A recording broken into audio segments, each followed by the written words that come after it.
নমস্কার দর্শক বন্ধুরা, শুরু করছি গণিতের কৌশল। আজকের বিষয় বীজগাণিতিক মান নির্ণয় করার কৌশল। দেখা যাক কি রয়েছে কৌশলে। m to the power 4 plus 1 by m to the power 4 is equal to 194। এই ভ্যালুটি দেওয়া আছে। Then find out the value of m plus 1 by m। এর মানটা নির্ণয় করতে হবে। ধরে নিলাম অপশনগুলি রয়েছে 2 3 4 5 2 3 4 5। কোনটা কারেক্ট অ্যান্সার বলে মনে হচ্ছে? কিভাবে আমরা বুঝবো? এই ধরনের অঙ্ক প্রায় দেখা যাচ্ছে বিভিন্ন কম্পিটিটিভ এক্সামের ক্ষেত্রে থাকছে। এটি আমাদের পরিচিত ফিগার, ফর্মুলা অ্যাপ্লাই করলে হয়ে যাবে, কঠিন অঙ্ক নয়। কিন্তু কম্পিটিটিভ এক্সামের ক্ষেত্রে সময়টা একটা খুব গুরুত্বপূর্ণ বিষয়। কম সময়ের মধ্যে কিভাবে আমরা সলভ করব? এর অ্যান্সার হবে 4। Option C is the correct answer. কিভাবে বোঝা যাবে এই 4 অ্যান্সার হবে সেই টিপস নিয়ে আসছি। তবে তার আগে কয়েকটি আরো সিম্পল এক্সাম্পল এখানে দেখানোর চেষ্টা করছি, তারপরে এগুলোতে আসছি। দেখা যাক কয়েকটি simple example.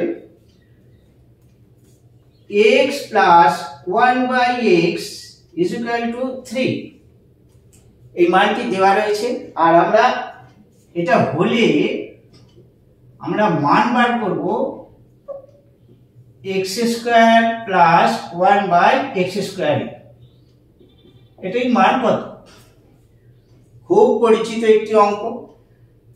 a square plus b স্কয়ারের ফর্মুলা অ্যাপ্লাই করলে হয়ে যাবে, কিন্তু ট্রিক্স অ্যাপ্লাই করে খুব কম সময়ে কিভাবে আমরা অ্যানসারটা পাবো। চলে যাচ্ছি ট্রিক্স সূত্রতে। মানের বর্গ প্লাস মাইনাস 2, এটি হলো কৌশল সূত্র। কৌশল সূত্র মানের বর্গ, মান কত? 3। তাহলে এখানে 3 এর বর্গ করলাম। এইবার এখানে দুটি চিহ্ন রয়েছে, সাইন দুটি, একটা প্লাস একটা মাইনাস। কোন সাইনটা নেব? এই জায়গায় যদি প্লাস থাকে তো মাইনাস সাইন নেব, আর এখানে যদি মাইনাস থাকে তো প্লাস সাইন নেব। তাহলে এখানে প্লাস আছে -2, 9 - 2, আমাদের অ্যানসারটা হচ্ছে 7। এটি করতেও তো সময় লাগলো। এইটা ছাড়া এবার করব। এটা ছাড়া এটার আমার প্রয়োজন নেই। কয়েকটি এইভাবে অভ্যাস করার পর এটার আর প্রয়োজনই হবে না। এটি কোথা থেকে এসেছে? এটি ফর্মুলা থেকেই এসেছে, আমরা বুঝতে পারছি। এটির আর প্রয়োজন নেই। তাহলে এই যে মানের বর্গ, এটিকে মুছে দিলাম, রাখলাম না। মানের বর্গ, ডাইরেক্ট অ্যানসারে যাচ্ছি। 3 এর বর্গ 9, আর তা থেকে এখানে যেহেতু প্লাস আছে নেব মাইনাস। 9 - 2, ফর্মুলা 2, 9 - 2 = 7। কুইক চলে আসবে। তাহলে এখানে যখন প্লাস থাকবে আমরা ট্রিক্স অ্যাপ্লাই করার সময় -2 ইউজ করব, আর মাইনাস থাকলে +2 ইউজ করব। এবার এখানে একটা মাইনাস দিয়ে দেখছি কি হয়। মাইনাস দিলাম। x - 1 by x is equal to, এটা চেঞ্জ করছি, 5। এইটা অঙ্কটা আছে। তাহলে x square plus 1 by x square এর মানটা কত হবে? মান স্কয়ার, মানের বর্গ প্লাস মাইনাস 2। আমি লিখছি, আবারও লিখলাম এটিকে। মানের বর্গ মানে 5। কোন চিহ্নটা নেব? এখানে মাইনাস আছে দেখতে পাচ্ছি, তাহলে নেব অবশ্যই +2। তাহলে দাঁড়াচ্ছে কত? 25 + 2 27। তাহলে এটার ভ্যালু কত হলো 27 হচ্ছে আমাদের কারেক্ট অ্যান্সার। অপশানে 27 থাকবে, তাহলে সেটি হবে আমাদের কারেক্ট অ্যান্সার। তাহলে এখানে স্কোয়ার দিয়ে দেখালাম, আগেরটাও দেখিয়েছি স্কোয়ার দিয়ে, এখনো দেখালাম স্কোয়ার দিয়ে, শুধু চেঞ্জ করলাম এই সাইনটাকে। এবার দেখাবো কিউব দিয়ে। যদি কিউব থাকে সেক্ষেত্রে কি হবে, ধরে নিলাম x প্লাস 1/x সমান 3 আছে, আর আমরা মান বার করব কিউবের। এটাকে কিউব করে দিলাম, এটাকে কিউব করে দিলাম। কিভাবে আমরা কৌশলে এর মান নির্ণয় করব, চলে যাব ফর্মুলাতে। মানের কিউব, কেন কিউব দিলাম, আগে তো স্কোয়ার দিয়েছিলাম, এবারে কিউব দিলাম। এটা দেখতে পাচ্ছি a কিউব প্লাস b কিউবের ফর্মুলা অ্যাপ্লাই করতে হবে, কিন্তু ফর্মুলায় যাচ্ছি না, ওটা তো আমরা জানি, লেন্দি প্রসেস, ওটা আমরা জানি, ওতে যাচ্ছি না। মানের কিউব প্লাস মাইনাস 3 ইন্টু মান, এই ফর্মুলা। মানের কিউব প্লাস মাইনাস 3 ইন্টু মান। মান মানে যে মানটি দেওয়া আছে 3 আছে, 3 এর কিউব। এইবারে এখানে দুটি সাইন আছে, দুটি চিহ্ন রয়েছে, এখানে প্লাস আছে, তাহলে আমরা তার বিপরীত সাইনটা ইউজ করব। বিপরীত সাইনটা কত, মাইনাস 3 ইন্টু 3, এই যে মানটা এখানে বসবে। এবার এটা 27 আমরা জানি, মাইনাস 9 ইজ ইকুয়াল টু 18, তাহলে এই ভ্যালুটা কত হলো 18। এবার ডাইরেক্ট কিভাবে আমরা आंसर পেতে পারি, ডাইরেক্ট आंसर এটা যদি না আমরা ইউজ করি, মানের কিউব, যেহেতু এখানে কিউব আছে, এটি কিউব আছে, তাহলে এটা কিউব করব, 27 হয় 27, আর এটা মাইনাস করব 3 ইনটু মান। 3 ইনটু মান কত হবে 9, এটা তো ফর্মুলা 3, আর এখানে একটা 3 আছে, তাহলে কত, এটাতে 18 হবে।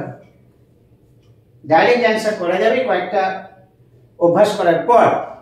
তাহলে কিউব দেখালাম, আর এখানে ছিল প্লাস, এবারে করছি এটাকে মাইনাস করে দিচ্ছি, দেখা যাক।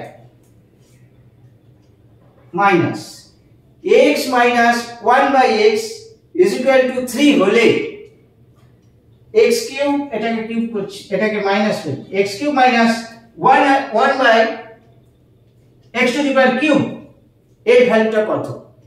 ঠিক আছে, এটাকে চেঞ্জ করছি, এটাকে 5 করে দিলাম, দেখা যাক। চেঞ্জটা কি করলাম, আগে প্লাস ছিল, এবারে মাইনাস করলাম। এটা চেঞ্জ করাও যেতে পারে, না করাও যেতে পারে, দেখা যাক কিভাবে আসছে। মানের কিউব প্লাস মাইনাস 3 ইনটু মান, এইটা 5, সরাসরি একবারে লিখে দিচ্ছি 125। এইটা মাইনাস আছে, তাহলে অ্যাপ্লাই এখানে আমি ইউজ করব প্লাস, প্লাস বসিয়ে দিলাম। এবার 3 ইনটু এই যে মান, তাহলে 125 প্লাস 15 140, 140, তাহলে এই মানটা কত এলো 140, কারেক্ট অ্যান্সার। এটি হলো ফর্মুলা। 2-4টি অভ্যাস করার পর এটিও আর লাগবে না, আমরা সরাসরি অ্যান্সার পেতে পারি। এইবার আসছি, এখানে 3 দেখালাম তো, এবার আসছি 4 এতে। 4 থাকলে কি হবে, এই জায়গায় যদি 4 থাকে x টু দি পাওয়ার 4, সেক্ষেত্রে কি হবে, এটাকে 4 করে দিলাম,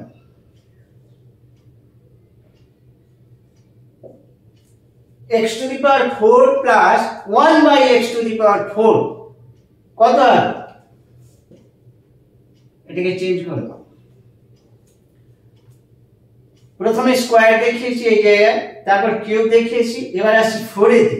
এক্ষেত্রে আমরা কি করব দেখা যাক।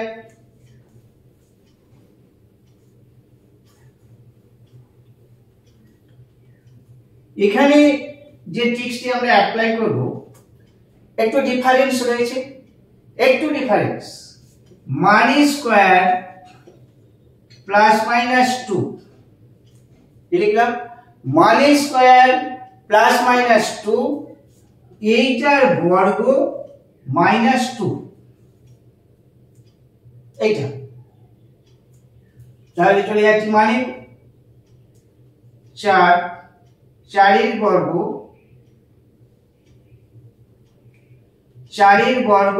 এইবারে সাইনটা কি নেব, এখানে এখানে কি আছে প্লাস আছে, তাহলে মাইনাস নেব, তার বর্গ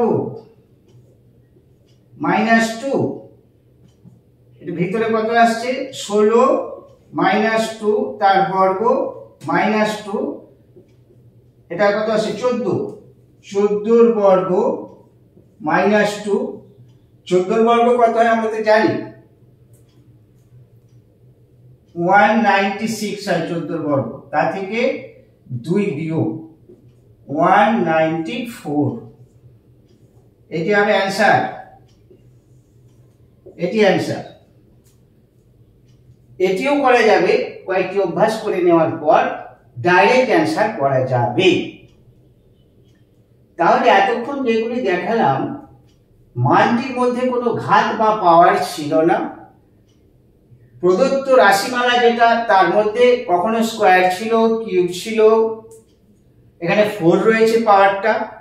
এবারে দেখাবো যে মানটি দেওয়া হয়েছে তার মধ্যে পাওয়ার রয়েছে, আর আমরা যে রাশিমালার মান নির্ণয় করব তার মধ্যে পাওয়ার থাকবে না।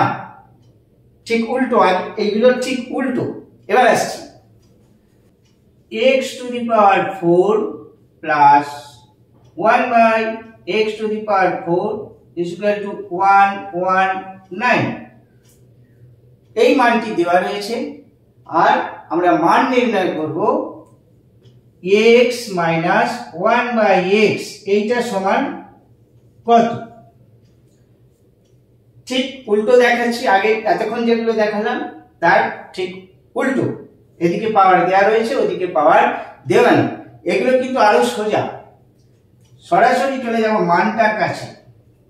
119 119 এর সঙ্গে 2 যোগ করে দেব 121, 2 যোগ করব। এবার কি করব, এইটা বর্গমূল করব। এমন সংখ্যাই এখানে চলে আসবে যাদের বর্গমূল আমরা মুখে মুখেই করতে পারবো। এখানে বর্গমূল করাটা তো মূল উদ্দেশ্য না, মানটা নির্ণয় করাই আমাদের উদ্দেশ্য। এটার বর্গমূল কত হবে 1 to 1 11 হবে 11। তাহলে 2 যোগ করে যা পেলাম, মানটার সাথে 2 যোগ করে যা পেলাম তার বর্গমূল, একবার যোগ করেছি আর একবার বর্গমূল বার করেছি। এই পদ্ধতি আরো একবার করব, এবার কিন্তু যোগ অথবা বিয়োগ। এইখানে যে সাইনটা থাকবে আমরা এইদিকে তাকাবো, এই যে মাইনাস আছে তাহলে কিন্তু এবার মাইনাস করব। একটু আগে যোগ করেছি, এই যোগটা কিন্তু সবসময় প্লাস করতে হবে, এই যোগটা।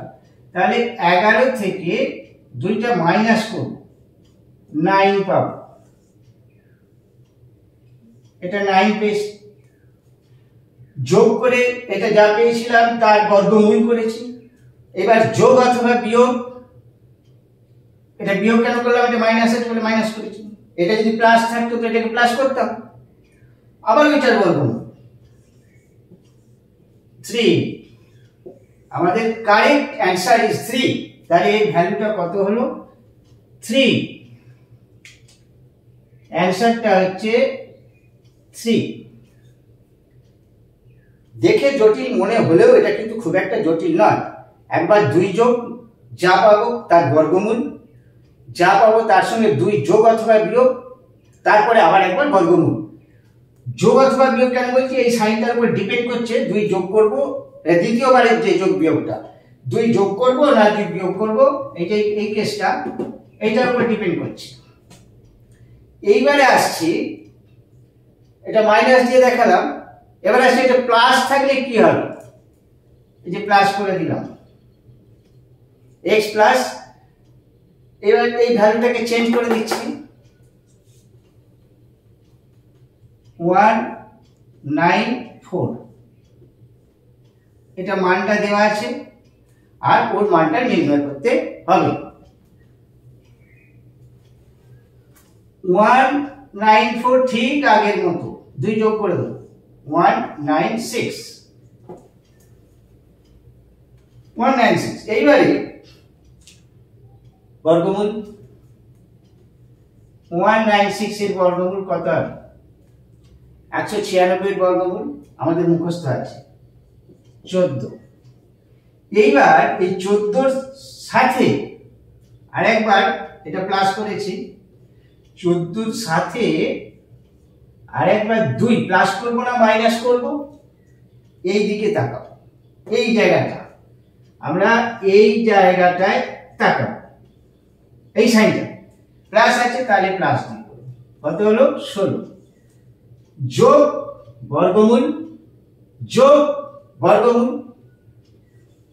যা পেয়েছিস ফাইনালি যেটা পেয়েছি ওখানে তার বর্গমূল, এটা 4। এগুলো এমন সংখ্যা থাকে যেগুলো আমরা মুখে মুখেই করতে পারি, বিশেষ কোনো বড় বড় ফিগার আসে না এখানে। তাহলে অ্যান্সারটা কত হলো? 4। এর অ্যান্সারটা হচ্ছে 4, কারেক্ট অ্যান্সার। অপশানে থাকবে নিশ্চয়ই 4।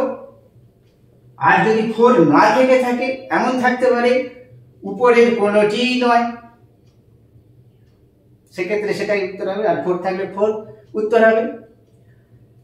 পরিশ্রম করতে হবে, একটু খাটতে হবে, তবে ট্রিক্সগুলো আমরা আয়ত্ত করতে পারব। এই ছিল আজকের বিষয়। আবার পরবর্তী কোনো গণিত কৌশল নিয়ে হাজির হচ্ছি।